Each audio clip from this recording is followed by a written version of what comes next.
इतर जो विपक्ष है, जो विपक्षी दल है, वो लगातार सरकार के ऊपर हमलावर है। उनका लगातार यही कहना है कि सरकार ने जो वादे किए उन वादों को पूरा नहीं किया, सरकार ने जो बातें कही उन बातों को पूरा नहीं किया, सरकार ने यह कहा कि हम ये कर देंगे, लेकिन कुछ भी करती नजर नहीं आए। स्वास्थ्य का मुद्दा जो है वो प्रदेश में उठता हुआ नजर आ रहा है, शिक्षा का मुद्दा जो है वो प्रदेश में उठता हुआ नजर आ रहा है, दूसरी ओर किसानों के मुद्दे जो है वो भी लगातार उठते हुए नजर आ रहे हैं कि किसानों को उनकी फसलों का मुआवजा जो है वो सही तरीके से नहीं मिला, किसानों को उनकी फसलों की कीमत सही तरीके से नहीं मिली, और दूसरी ओर महिलाओं को लेकर जिस तरीके से सशक्तिकरण की बात कही गई थी, लखपति दीदियों की बात कही गई थी, ऐसे तमाम मुद्दे जो हैं वो इस वक्त प्रदेश में विपक्ष उठाता हुआ नजर आ रहा है, लगातार सरकार को घेरता हुआ नजर आ रहा है। अगर हम इस पूरे बजट सत्र को लेकर बात करें, लगातार इंडिया न्यूज हरियाणा ने पूरी कार्रवाई आपको दिखाई, आपको हमने अपडेट एक एक पहुंचाई। आपने देखा किस तरीके से विपक्ष जो है लगातार सरकार को घेरने की पूरी प्लानिंग करके आया हुआ था। खासतौर पर यहां पर कांग्रेस को लेकर बात करें तो कांग्रेस जो है लगातार सरकार को सदन में घेरती हुई नजर आई, लेकिन कई मौकों पर कांग्रेस जो है वो भी घिरती हुई नजर आई, सरकार ने भी कांग्रेस को जो है सदन के अंदर घेरा। लेकिन इन तमाम रसाकसी के बीच आज का दिन जो है बेहद खास है, क्योंकि आज हरियाणा का बजट पेश होना है, जिसका आकार और भी ज्यादा बड़ा होता हुआ नजर आएगा, जिसको लेकर यह कहा जा रहा है कि वित्त वर्ष 2026-27 का जो बजट है इसका आकार और भी ज्यादा बड़ा होगा और करीब करीब 2,25,000 करोड़ का बजट यह हो सकता है, जिसकी अनुमान लगाए जा रहे हैं। लेकिन इस बजट को लेकर काउंटडाउन शुरू हो चुका है। काउंटडाउन शुरू होने के साथ ही अब कई सारे कयास लगाए जा रहे हैं, लेकिन जितनी भी चर्चाएं हो रही हैं, जितने भी कयास लगा रहे हैं, जितनी भी अटकलें हैं, इन सभी अटकलों पर अब से कुछ देर के बाद विराम लग जाएगा, क्योंकि मुख्यमंत्री नायब सिंह सैनी बतौर हरियाणा के वित्त मंत्री हरियाणा का बजट पेश करेंगे। हरियाणा का बजट जनता के बीच वो रखेंगे और 12 बजे से सदन की कार्यवाही शुरू होनी है और 12 बजे से सदन की कार्यवाही शुरू होगी और मुख्यमंत्री नायब सिंह सैनी जो है वो सदन के पटल पर जो है बजट रखेंगे। और अब देखिए, जिस तरीके से हम सत्ता पक्ष और विपक्ष को लेकर बात कर रहे थे, तो इस बीच हमारे साथ सत्ता पक्ष और विपक्ष के कई नेता जो हैं वो जुड़ गए हैं बातचीत करने के लिए। उनका परिचय सबसे पहले मैं आपसे करवा दूं। हमारे साथ भारतीय जनता पार्टी से प्रवक्ता हैं वैशाली तोमर, हमारे साथ कांग्रेस से प्रवक्ता हैं बजरंग दास गर्ग जी, अमनदीप केसरी जी हमारे साथ प्रवक्ता हैं इनेलो से, हमारे साथ अजय गुलिया जी हैं प्रवक्ता जेजेपी से, हमारे साथ नरेश शर्मा जी हैं प्रवक्ता हैं आम आदमी पार्टी से। आप पांचों मेहमानों का बहुत स्वागत है इस चर्चा में। चर्चा की शुरुआत वैशाली तोमर जी मैं आपसे करना चाहूंगा। सत्ता पक्ष में आप लोगों ने वादे किए थे, दावे किए थे, लेकिन अगर मैं वित्त वर्ष 2025-26 के बजट का थोड़ा सा रुख करूं मैं वैशाली जी, जो घोषणाएं बजट के दौरान की गई थी वो घोषणाएं 248 थी, जिसको लेकर यह आरोप आप लोगों के ऊपर लगते नजर आए कि 248 घोषणाएं की गई, लेकिन उसमें से पूरी केवल 77 हो पाई हैं और बाकी को लेकर यह कहा गया कि करीब करीब 67% घोषणाएं जो हैं वो पूरी नहीं हो पाई। तो नमस्कार, सबसे पहले इंडिया न्यूज़ के दर्शकों को नमस्कार और मेरे साथ जो पैनल में जो भी साथी प्रवक्ता जुड़े हैं उनको भी सादर नमस्कार। हरियाणा की जनता को वैशाली तोमर का राम राम। देखिए, आपने इतने सारे सवाल विपक्ष की तरफ से कहे, लेकिन उसके साथ साथ मैं अपनी डिबेट को स्टार्ट करने से पहले मैं बताना चाहूंगी कि नायब सैनी महाभागो जन सेवा परायणा विकास पथ दर्शी नित्यम धर्म मार्गे प्रतिष्ठित है जन कल्याणम सतत कर्म योग समाचरण हरियाणाभ्युत्तम कृत्वा देशाय यश आहरण। नायब सैनी जी की जो जन सेवा में जो वो 24 घंटे समर्पित हैं, विकास का जो मार्ग दिखाने वाले हैं और धर्म के पथ पर चलने वाले हैं, वो निरंतर ही काम करते हुए सारे जन कल्याणों को हरियाणा देश की उन्नति प्रगति उत्थान के लिए काम कर रहे हैं। अब आपने ही कहा कि 77 जो वादे हैं वो पूरे हो चुके हैं और मैं ग्राफिक्स के जरिए भी देख रही थी कि आपने एक एक फिगर के साथ, एक एक अमाउंट के साथ आपने बताया कि कहां कहां कितना बजट एलोकेट किया, कहां लग गया है वो। उसके बाद अब आप ये देखिए कि जब 77 वादे पूरे हो गए हैं और जो सारे वादे हैं वो जो भी संकल्प पत्र के माध्यम से जो भी कहा गया था वो सारे पाइपलाइन में है। अब कितना समय सरकार को आए हुआ है, उसके बाद भी कितना प्रोग्रेस कितनी सारी चीजों में है कि जो माननीय मुख्यमंत्री नायब सिंह सैनी जी ने जो भी कहा वो एक एक वादे के साथ किस तरह से जस्टिस कर रहे हैं, एक एक वर्ड्स के साथ किस तरह से वो जस्टिस कर रहे हैं कि उन्होंने शपथ लेते ही 24,000 कुछ युवाओं को 25,000 कुछ युवाओं को तुरंत उन्होंने नौकरी दी। उसके बाद महिला जो लाडो लक्ष्मी योजना की जो उन्होंने बात की थी उसकी चौथी किश्त जा चुकी है और कई लाख करोड़ का जो बजट था वो उनके खाते में जा चुका है। उसके बाद किसानों की जो बात कही, किसानों की जो फसल खराब होती थी उसका मुआवजा जो है वो भी मैंने फिगर भी लिख के रखी है, लेकिन फिगर बताने का बार बार भी क्या फायदा होगा, क्योंकि आप एक एक चीजें ग्राफिक्स के जरिए बता चुके हैं कि कई लाख करोड़ का जो पैसे हैं वो किसानों के माध्यम में सीधे सीधे किसानों के खाते में पहुंच चुके हैं जिनकी फसल खराब हुई है। ऊपर से पहला राज्य ये है जो 24 फसलों पर एमएसपी देता है। 24 फसलों पर एमएसपी के साथ साथ ऑनलाइन जो पैसा है वो किसानों के खाते में 24 घंटे में पहुंच जाता है। आप एक बात बताएं, इतनी सारी चीजें, पहला रिएक्शन लेके आऊंगा आपके पास जी।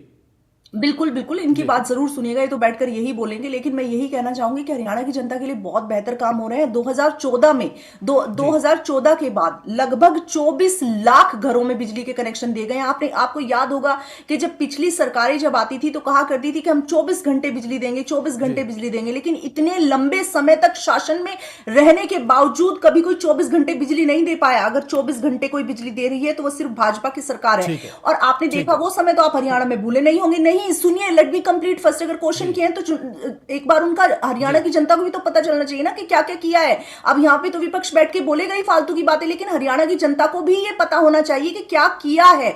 वो समय हरियाणा की जनता नहीं भूली होगी कि जब सर पर मटका लेकर जो महिलाएं थी वो पानी लेकर आती थी और उनकी इस वजह से कितना हेल्थ इशू भी उनके साथ होते थे। लेकिन स्वच्छ भारत मिशन के तहत हरियाणा में करीब 22 लाख से ज्यादा जो घर 44 लाख से ज्यादा घर नल जल योजना के माध्यम से घर घर जल पहुंचाया है। वो समय दूर नहीं है, वो समय नहीं भूले होंगे कि जब शौचालयों का जो निर्माण है वो भाजपा सरकार ने करवाया और प्रधानमंत्री नरेंद्र मोदी जी ने पहली बार जब वो देश के प्रधानमंत्री बने तो जो लाल किले की प्राचीर से ओवरऑल मैं आपकी बात को समझा कि जो आप कहना चाहते हैं कि जो बातें कही गई उन वादों को पूरा किया गया। इस पर एक एक रिएक्शन मैं और चाहूंगा। हमारे तमाम खास मेहमान और हमारे साथ जुड़े हुए हैं।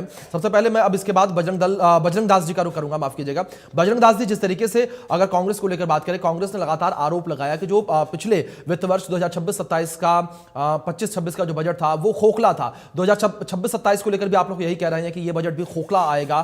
कांग्रेस को लेकर बात करूं, कांग्रेस का वैकल्पिक बजट क्या होता अगर कांग्रेस सत्ता में होती तो? कहूंगा बहन जी ने काफी गुणगान किया सरकार का जी। मैं सरकार के आंकड़े बताता हूं। इस सरकार ने 11 साल का आप इतिहास था के देख लो जी। 11 साल के अंदर हरियाणा के अंदर बेरोजगारी और महंगाई लगातार बढ़ती जा रही है। यहाँ तक कि ये घोषणा की सरकार सिर्फ घोषणाएं करती है, घोषणा के सिवाय रातल पर कुछ नहीं करता है। यहाँ तक कि इन्होंने कहा भी युवाओं का रोजगार छीनने का काम अगर किसी ने किया है, भारतीय जनता पार्टी की सरकार ने किया है। मैं याद दिलाता हूं, इन्होंने कहा था हरियाणा के उद्योगों के माध्यम से, प्राइवेट सेक्टर के माध्यम से 75% हरियाणा के लोगों को रोजगार देंगे, युवाओं को रोजगार देंगे। मगर ये 75% तो छोड़ दीजिए, 75 व्यक्ति को भी, 75 युवाओं को भी हरियाणा में रोजगार नहीं दे पाए। जो हरियाणा का हब है, बादरगढ़ फुटवेयर का हब है, टेक्सटाइल हब जो पानीपत का हब है, उद्योगों का अंदर ये प्लाईबोर्ड का हब यमुनानगर में है। इनकी सरकार की गलत नीतियों के कारण कितने उद्योग बंद हो चुके, पलायन हो चुके। ये कहते हैं हम तो 24 घंटे बिजली दे रहे हैं। मैं दावे के साथ कहता हूँ उद्योगों को 8 घंटे बिजली मिलती है और बार बार कट लगते हैं।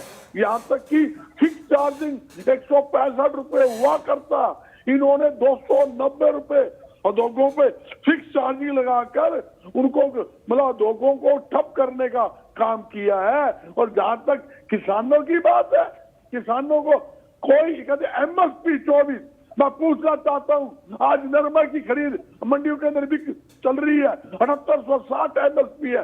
5000 से लेकर 6000 तक नरमा कपास मंडी में रुल रहा है। धान इनके राज के अंदर रुला 2389 इसकी एमएसपी थी, वो 1500, 1600, 1700 रुपए क्विंटल पर रुला। जिसकी बाजरे की एमएसपी 2775 रुपए था, वो बाजरा 1200, 1300, 1400, आज से 1600 रुपए प्रति क्विंटल इनके राज के अंदर बिका। इन्होंने क्या किया, मतलब इन्होंने क्या पेट्रोल पर, डीजल पर दुगना बैठकर, तो 2014 से पहले हमारे राज के अंदर जिसके ऊपर डीजल पर 9% वेट था, उस पर दुगुना कर दिया। पेट्रोल के ऊपर वेट करता, वो दुगुना कर दिया। सरकार को पेट्रोल डीजल पर वेट कर कम करने की जरूरत है। किसानों का राहत देने के लिए जहां तक की है मशीनरी पार्ट्स है, खाद है, बीज है, उनको सस्ता करने की जरूरत है। जहां तक कि इन्होंने गरीबों का मुंह का निवास छीनते हुए सब्जी फल के अंदर हमने मार्केट फीस समाप्त की, इन्होंने सब्जी व फल उस पर भी मार्केट फीस लगा दी। कपड़ा, चीनी, दूध, दही, उसके ऊपर 5% जीएसटी लगा दिया। जब से देश आजाद हुआ तब से अब तक कभी जी। कपड़े पर, चीनी पर टैक्स नहीं था, ये उस ठीक है। पर टैक्स लगाने का काम किया। आज है। स्कूलों की हालत क्या है? स्कूलों की हालत बद से बदतर है। खंडर की बजरंग दास जी, मतलब कुल मिलाकर यही बात एक बार फिर से निकल कर सामने आती है कि वादा खिलाफी जो है वो सरकार के द्वारा की गई, जिस तरीके से आप जिक्र कर रहे हैं। मैं अपने मित्र अजय जी का भी रुख करूंगा, जिस तरीके से दो आधा साइकिल का मामला रह गया। जी। सिर्फ क्या है, जी। स्कूलों का मामला है, स्कूलों की हालत क्या है, जी। बच्चों को बैठने के लिए स्कूलों ठीक है, में- ठीक है बजरंग दास जी, वही बात कुल मिलाकर वादा खिलाफी की बात जो है वो निकलकर सामने आती है। हमारे मित्र विपक्ष के अजय गुलिया जी भी हमारे साथ मौजूद हैं, वो भी कुछ कहना चाह रहे थे लंबे समय से, एक रिएक्शन उनका भी लेते हैं। ठीक है बजरंग दास जी, लौटूंगा मैं आपके पास। आप अजय गुलिया जी, मैं आपका रुख करूंगा, अभी लंबे समय से कुछ कहने का प्रयास कर रहे थे।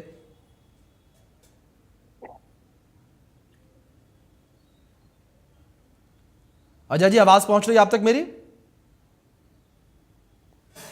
चलिए, लगता है किसी तकनीकी खामी की वजह से अजय जी तक आवाज़ हमारी नहीं पहुंच पा रही है।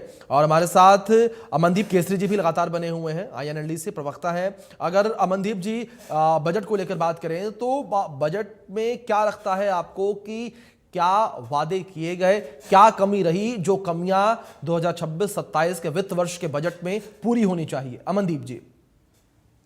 जी, आपको आवाज आ रही है मेरी ठीक ठाक? हाँ जी, हाँ जी। जी, सबसे पहले सभी दर्शकों को राम राम और सभी साथियों को मेरी राम राम सुबह की। और जैसे कि आज हरियाणा प्रदेश का बजट पेश होने वाला है, मुख्यमंत्री जी हरियाणा प्रदेश का बजट पेश करेंगे, लेकिन उससे पहले हमें ये देखना है कि जो पिछला बजट भारतीय जनता पार्टी की सरकार ने पेश किया और जो मौजूदा चुनौतियां हरियाणा प्रदेश के आगे हैं, काफी गंभीर चुनौतियां हरियाणा प्रदेश के आगे हैं।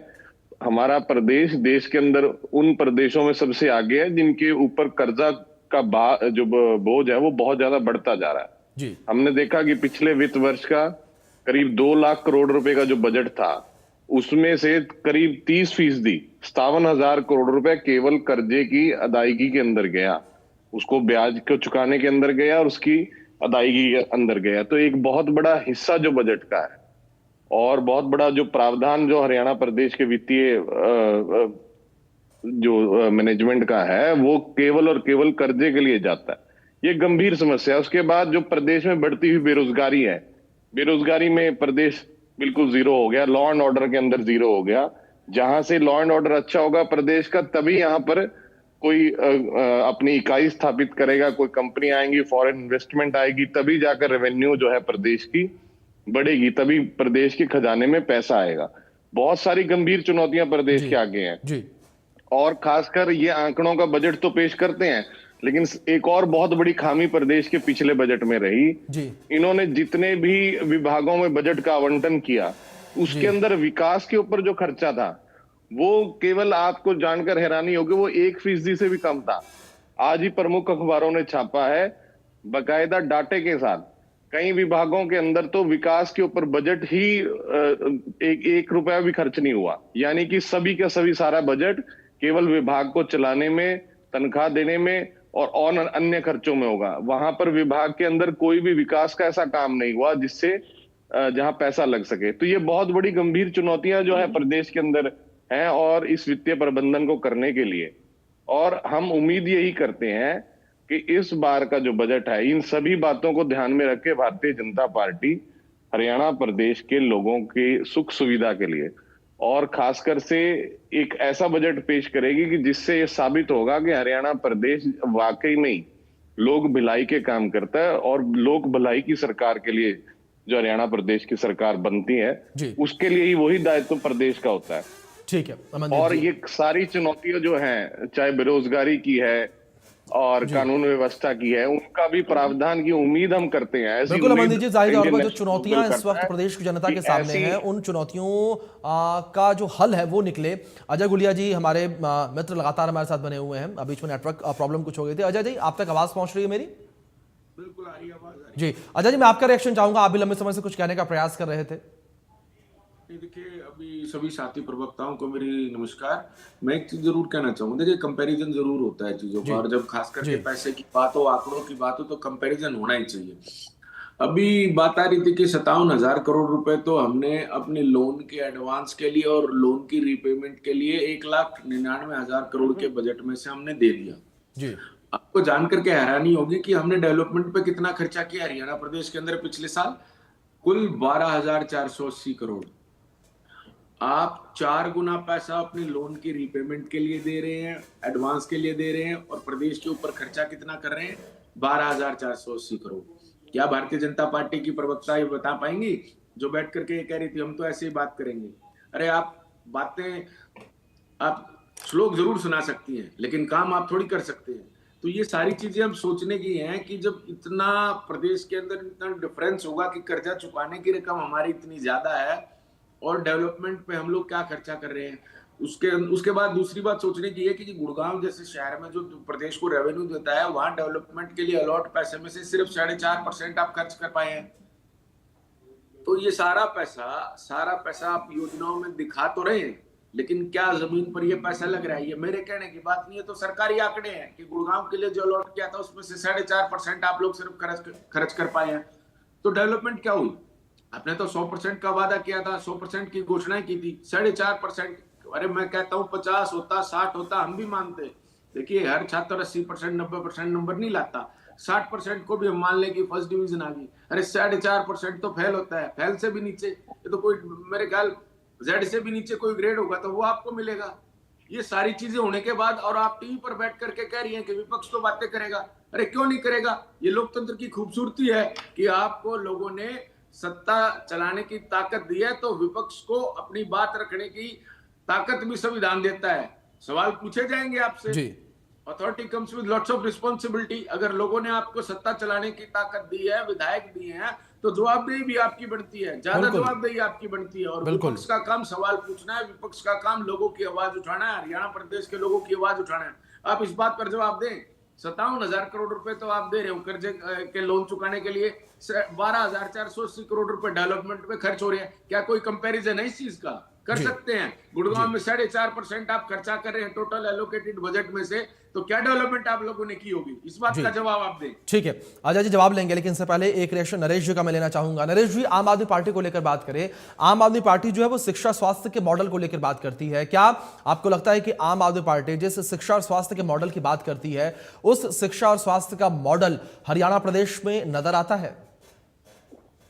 समीर जी नमस्कार, आपके दर्शकों को और सभी साथी पैनलिस्ट को भी। आई थिंक मेरी वॉइस जो है क्लियर आ रही होगी। हाँ जी नरेश जी।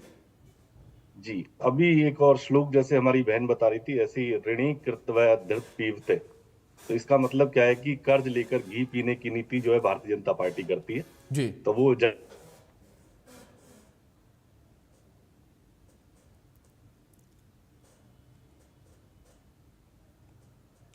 लगता है किसी तकनीकी खामी की वजह से नरेश शर्मा अजय से बातचीत नहीं हो पा रही, कुछ कनेक्शन इशू आ रहा है। इसको हम दुरुस्त करेंगे, लेकिन कुछ खास मेहमान हमारे साथ अभी भी बने हुए हैं और उनका रुख करेंगे। अजय जी, मैं आपका रुख एक बार फिर से करूंगा। जिस तरीके से अजय जी आप यहाँ जिक्र कर रहे थे, अगर जेजेपी को लेकर बात करें, जेजेपी भी सरकार का हिस्सा, पिछली सरकार का हिस्सा रही है।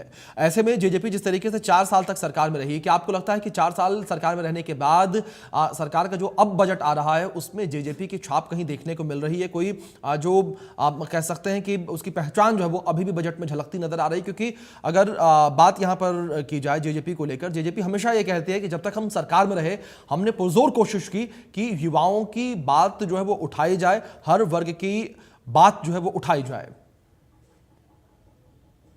तो प्रमाण की आवश्यकता है। हेलो जी देखिए, और एक कहावत है कि विनिंग कॉम्बिनेशन को आपको कभी चेंज नहीं करना चाहिए। जब दुष्यंत जी रेवेन्यू मिनिस्टर थे और एक्साइज हमारे पास था, तो एक्साइज का लगातार जब तक 4 साल दुष्यंत जी ने उस महकमे को देखा, मैं ऑन रिकॉर्ड की बात कर रहा हूं, लगातार एक्साइज में रेवेन्यू और आपका रेवेन्यू बढ़ करके आया, हमने रिकॉर्ड नए आयाम स्थापित किए। अब पिछले 2 साल से वो नुकसान में क्यों है भाई, घाटे में क्यों है? आपने पुरानी पॉलिसीज को हटा करके ऐसी कौन सी पॉलिसी ला दी? क्या आप जानबूझ करके हरियाणा प्रदेश के लोगों के हितों पे कुठाराघात करना चाहते हैं कि जो पॉलिसी आपको रेवेन्यू अर्न करके दे रही है, रेवेन्यू जनरेट करके दे रही है, जिससे हरियाणा प्रदेश की सरकार की कमाई हो रही है, जो पैसा डेवलपमेंट पे खर्च किया जा सकता है, आपने वो पॉलिसियां बदल करके ऐसी कौन सी पॉलिसियां लागू कर दी जिससे लगातार एक्साइज और रेवेन्यू डिपार्टमेंट लॉस में जा रहा है? आपने ऐसा क्या किया? इसका जवाब तो आपको ही देना होगा ना। देखिए, आपने अगर कोई नई पॉलिसी लाए हैं, अगर आप उसके कोई सक्सेस होती है, आप उसका क्रेडिट आप लेंगे, तो जब अगर आप प्रदेश का नुकसान कर रहे हैं तो उसका दायित्व भी आपका बनता है। इस पर जवाब देने का काम कौन करेगा? इस पर भारतीय जनता पार्टी को जवाब देना चाहिए। और मैं एक चीज मानता हूं, देखिए, सरकारें प्रदेश के हितार्थ के लिए चुनी जाती हैं और प्रदेश के हित में काम करना ही सरकार का दायित्व होता है।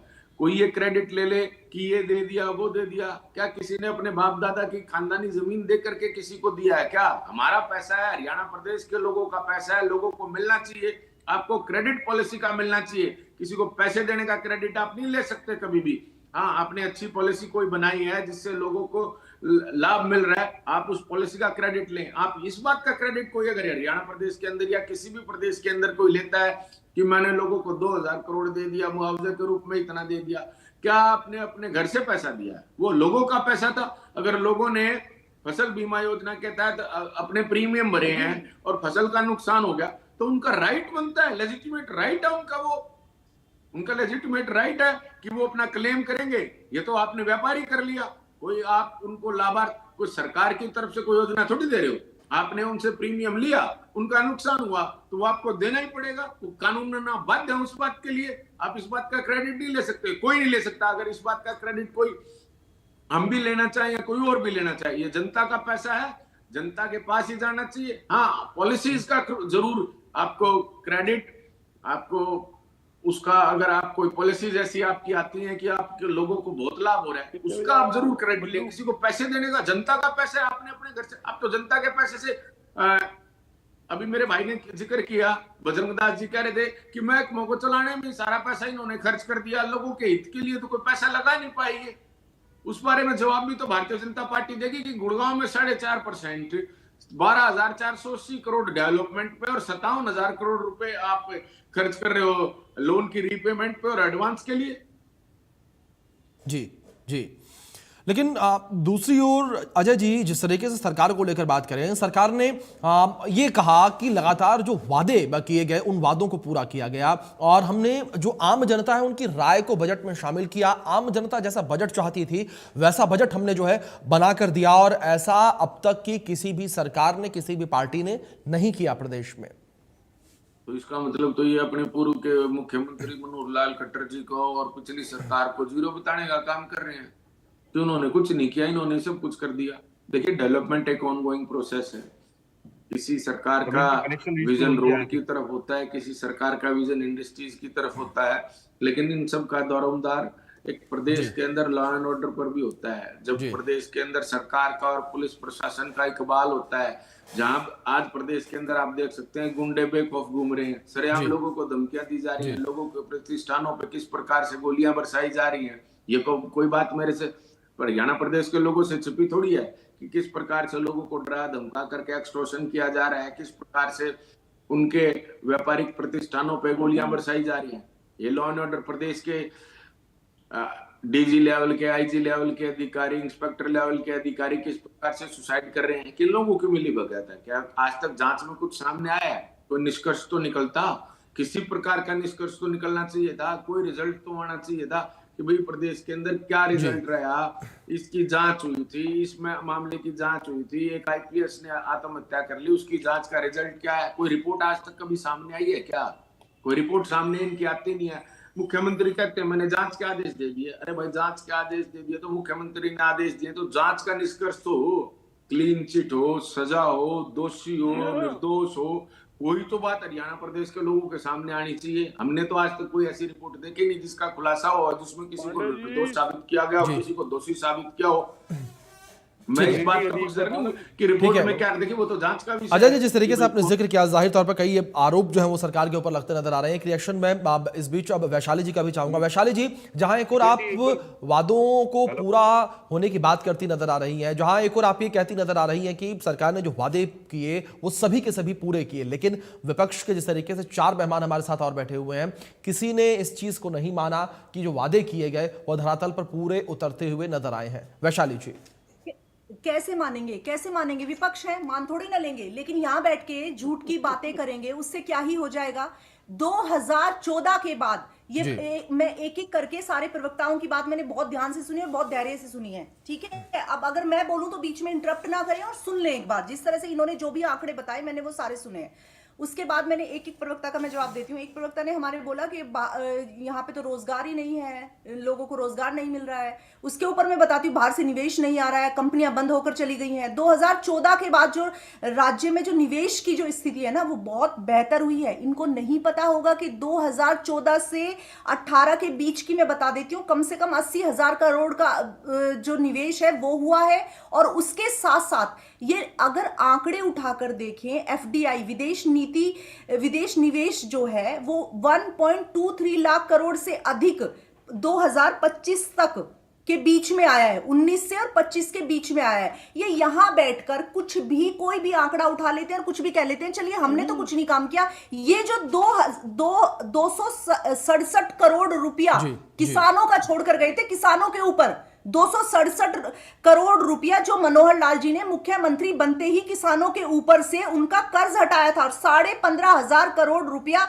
जो किसानों की फसल खराब हुई है ना वो अब तक दिया जा चुका है। तो उसके बाद ये बात कर रहे हैं कि हरियाणा का कुल बजट कितना था, इनसे पूछे जरा कितना लग चुका है। जिसको ये कर्ज का नाम देते हैं ना, वो कर्ज इनके टाइम में था, वो हमारे टाइम में निवेश है। ये इतना सारा कर्ज छोड़कर गए, और इतना इन्होंने क्यों? जब कोई डेवलपमेंट नहीं किया, कोई इंफ्रा पे नहीं किया, कोई सड़कें नहीं बनाई, कोई हाईवे नहीं बनाई। जिस तरह से अब यूवीआर और मुंबई से लेके करनाल से लेके दिल्ली से लेके कटरा से लेके जिस तरह से अभी हाईवे चल रहे हैं, ये बैठ के गाड़ियों में निकल जाते हैं जो इनको नहीं दिखाई देते।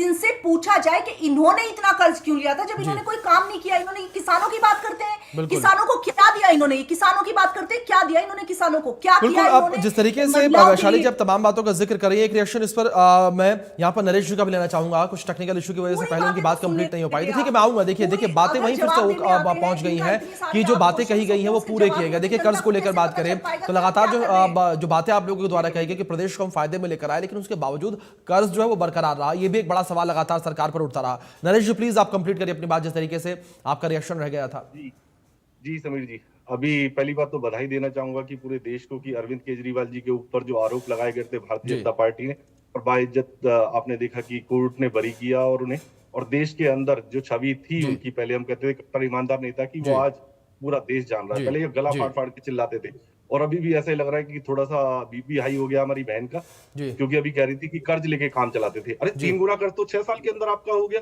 अभी। और ये कह रही थी कि डेटा कहां से निकाल के लाते हैं? डेटा भी आप मैनेज कर रहे हैं आजकल, आपकी सरकारें मैनेज कर रही है। गूगल को कौन मैनेज करता है? दूसरे लोगों की पोस्टें डिलीट करवा दी जाती है, वो कौन मैनेज करता है? कम से कम ये देखिए कि आपकी सरकारें क्या काम कर रही हैं, देश के हित के लिए काम नहीं कर रही है कि ईडी सीबीआई को, लोकतंत्र को। नरेश जी, गंभीर आरोप आप लगा रहे हैं, जाहिर तौर पर। ठीक है, समय थोड़ा कम है, मैं सबका एक एक रिएक्शन चाहूंगा। बजरंग दास जी, मैं आपके पास आऊंगा। ठीक है वैशाली जी, एक सेकंड, ठीक है, समय की थोड़ी कमी है, एक रिएक्शन और मेहमानों को लेंगे। बजरंग दास जी, मैं आपके पास आऊंगा। आम आदमी एक बार मुझे बताएंगे कि आम आदमी नरेश शर्मा जी हमारे साथ जुड़े हुए। वैशाली जी, ठीक है, देखिए मैंने पूरा ईश्वर करे ये बीपी हाई और बीपी लो की बीमारी ना आपको लगे, मुझे तो बिल्कुल ना लगे। दूसरी बात, आपके यहाँ मुझे पता है, शट अप, ओके, आपके यहाँ पता है। वैशाली जी, ठीक है, वैशाली जी, ठीक है। देखिए, इस तरीके से पर्सनल कमेंट्स ना करें, मर्यादित भाषा का इस्तेमाल करें। ठीक है, इस तरीके से आपस में लड़ने से चीजें बेहतर नहीं होंगी, तर्क पर बातें करें। ठीक है वैशाली जी, नरेश जी, आप मुझसे कैसे बात कर रहे हैं? पहले आप तो लेडीज से बात करने का ना ही बताएं कि जिस तरह से आपके मुख्यमंत्री ने बैठकर अपने घर बुलाकर एक राज्यसभा सांसदों को कैसे जूतों से पिटवाया था, तो वो पूरी जनता जानती है। उसका ही खामियाजा जो है वो भुगत रहे हैं। चलिए देखिए, जिस तरीके से यहाँ पर्सनल अटैक किया जा रहा है, जाहिर तौर पर चर्चा में किसी के ऊपर पर्सनल अटैक नहीं होना चाहिए। बात यहाँ पर हम प्रदेश के हित को लेकर कर रहे थे, प्रदेश के बजट को लेकर कर रहे थे। समय का मैं बहुत शुक्रिया 5 मेहमानों का जुड़ने के लिए, कीमती वक्त जो है वो इंडिया न्यूज के साथ साझा करने के लिए। बजट को लेकर लगातार जो तमाम अपडेट्स है उस पर इंडिया न्यूज की निगाहें बनी हुई हैं। आप कहीं कहीं मत जाइए, बने रहे इंडिया न्यूज के साथ। वक्त एक छोटे से ब्रेक का।